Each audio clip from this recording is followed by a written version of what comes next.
Earlier this year, a veteran Hollywood producer named Carol Baum made scathing comments about Sydney Sweeney, and later on she said she regretted these comments and she apologized, but now Sydney Sweeney has her chance to respond.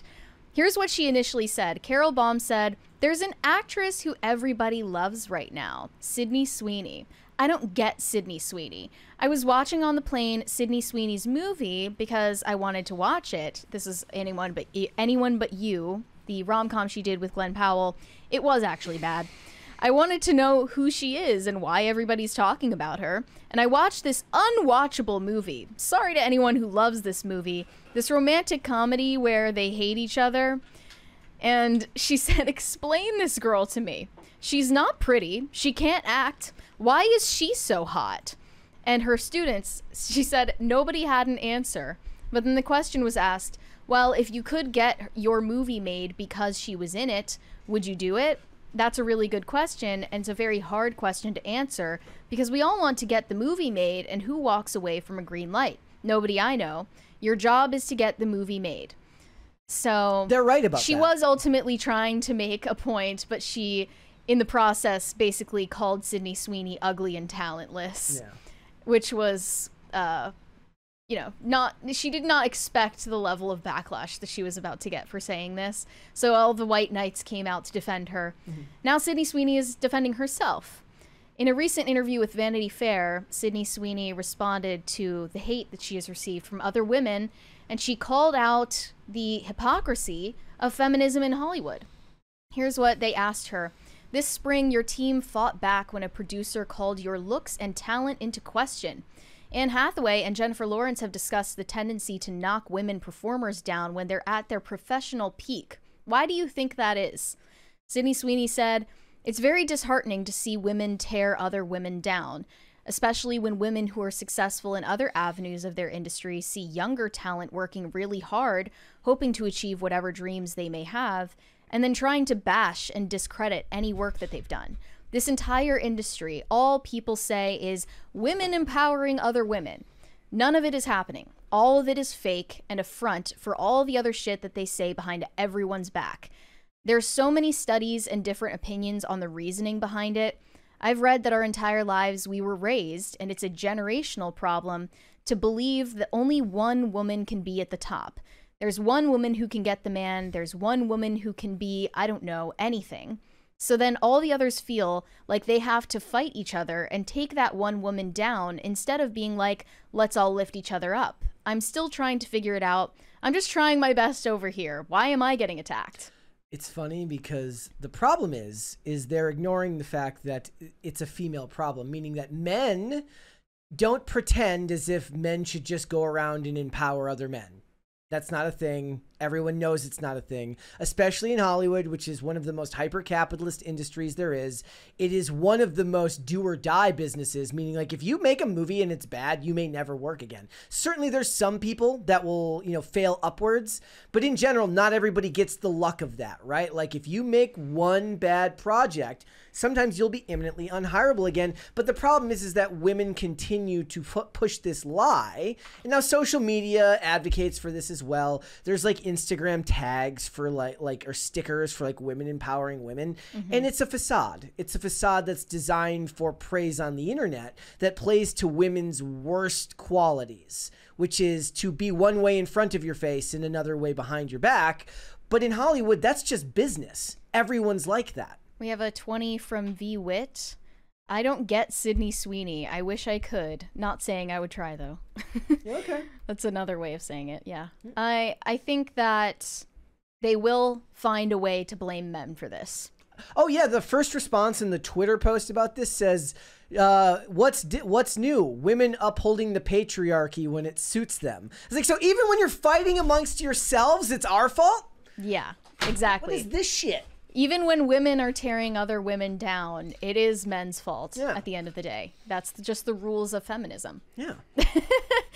And I think that it also goes beyond just Hollywood. This is also... This is not just a Hollywood problem. No. This goes into every branch of a Fortune 500 company and things like this. But this is also why Hollywood can't make good movies about women anymore either, because they have to ignore their essential nature.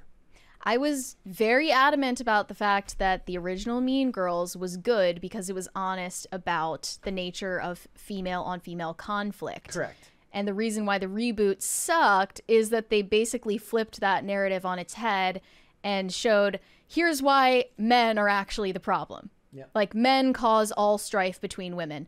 When we can't just be honest, like, any woman's lived experience tells her otherwise. Yeah. And it just doesn't ring true. At the end of the day, if they have to go into the movie making process and the choices, who is the lady we talked about the one time who kept talking about wanting to work with females but never worked with any female directors? Do you remember when Jamie Lee Curtis said, "Oh, I would love to work with Martin Scorsese if he ever worked with any women." That's not what I'm thinking of. That's funny though, because he just did Killers of the Flower Moon like last year or 2 years ago. Maybe he just doesn't want to work with you. Yeah. But there's plenty of actresses that understand that it's a business and that feminism can't really play a role in it because they have to make their money. But that's why they always say that they want power on the producing side of it so that they can make the movies that they want to make. On its face, that's a great idea if they were willing to make movies about women's essential nature, about the things that make women different from men, but they're not willing to do that. They want to make stories about activism because that's more inherent to women in Hollywood than men. That was kind of the problem with the Barbie movie. Like, we're just going to show Barbie Land. Every woman in Barbie Land lives in harmony. And the only reason why it was disrupted is because the Kens decided to cause strife and competition between the Barbies. Yeah. And it was very cynical about even the possibility of men and women living in harmony or having relationships. That was kind of the dark side to that movie, even though it looked very fun on the outside. It was Nicole Kidman who said she wanted to do a movie with Martin Scorsese, not Jamie Lee Curtis. Not Jamie Lee Curtis. Yeah. I just think that Sydney Sweeney doesn't realize competition is... And maybe she will realize this as time goes on. Competition, especially in an industry like hers, is unavoidable, and it's good. In a way, it is a zero-sum game. It is. Thank you. It's hierarchy of needs. You worry about yourself and your family first, then everything else.